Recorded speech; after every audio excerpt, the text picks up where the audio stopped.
UGC regulation 2026 जो आए थे, 13 जनवरी 2026 को भारत सरकार के गजट में प्रकाशित किया गया था। यह एक बहुत ही दुर्भाग्यपूर्ण और विभाजनकारी एक रेगुलेशन था, जिसके क्रम में जो जाति आधारित भेदभाव था उसमें ओबीसी वर्ग को भी एक प्रताड़ित वर्ग में शामिल करते हुए और सामान्य वर्ग को एक स्वघोषित अपराधी के रूप में एक तरीके से चिन्हित करके स्वघोषित अपराधी घोषित कर दिया गया था। ये एक तरीके से जब देखा जाए, जो अलग अलग तरीके से जो हम लोग देखा, ये जो केंद्र सरकार की बहुत ही सुनियोजित चाल थी, साजिश थी, जो 2027 में इस जो चुनाव को इम्पैक्ट करने की। ये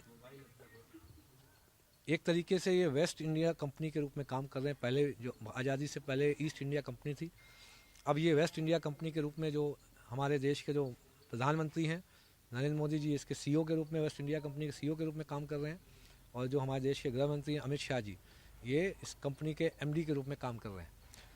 और ये पूरे जितने भी राज्य हैं, जितने भी तंत्र हैं, जितना भी सिस्टम है, उसके एमपी एमएलए, उन पर ये 3 इंस्टीट्यूशंस हैं जो ईसीआई जो है, ईडी, सीबीआई और इनकम टैक्स के माध्यम से दबाव बनाते हैं, जिससे कि जो हमारे जनप्रतिनिधि, मैंने अभी पिछले 3 दिन में कई जनप्रतिनिधियों से वार्ता करी, तो उनका कहना है ये कि हम अगर जितना भी फ्रंट में आने की कोशिश करते हैं, ये हमारे लिए एक तरीके से चाबी नकेल कस रखी है।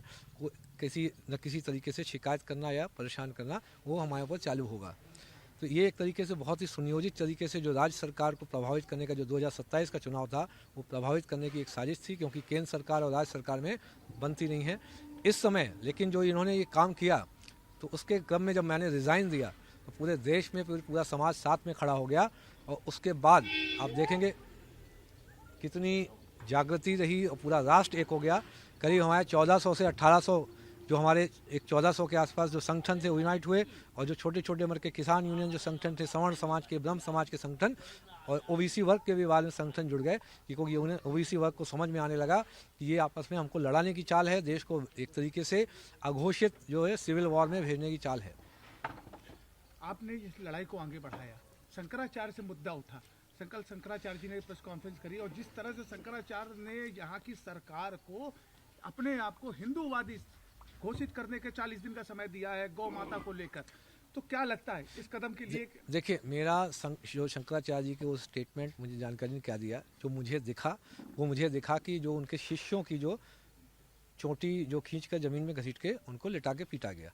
इसके अलावा जो हमारा जो विरोध था, देखिए माननीय मुख्यमंत्री जो योगी आदित्यनाथ जी, वो हमारे प्रदेश के मुख्यमंत्री हैं और बहुत ही आदरणीय हैं। उनसे कोई भी हमारा अगर विवाद होगा या कुछ भी अगर है तो हम उनसे पूछ सकते हैं, और मैंने पूछा भी।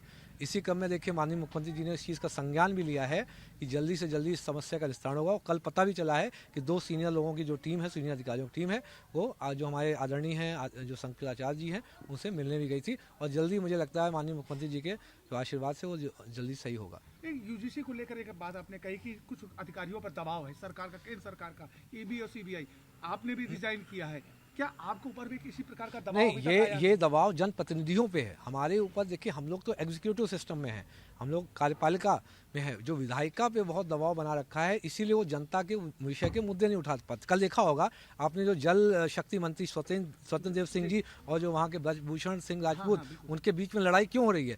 ये जो पहले ईस्ट इंडिया कंपनी अंग्रेजों के समय पे थी, अभी वेस्ट इंडिया कंपनी के रूप में जो गुजराती कंपनी जो आई है लॉन्च होके, जो एक तरीके से जो पोलराइजेशन करके यहाँ पे दिल्ली में बैठी हुई है, इसने क्या किया है?